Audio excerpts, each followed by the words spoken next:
Praise the lord. ఈ సాయంకాలపు వేళ దేవుడు నీకు ఇస్తున్న వాగ్దానము కీర్తనల గ్రంథము 138వ అధ్యాయము 8వ వచనం.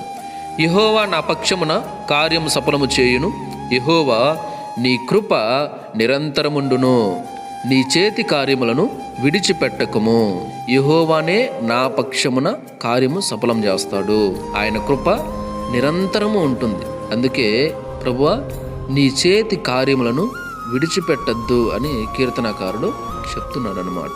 అంటే నువ్వు ఆపదల్లో చిక్కుబడి ఉన్నా కానీ నిన్ను బ్రతికించేది యెహోవానే.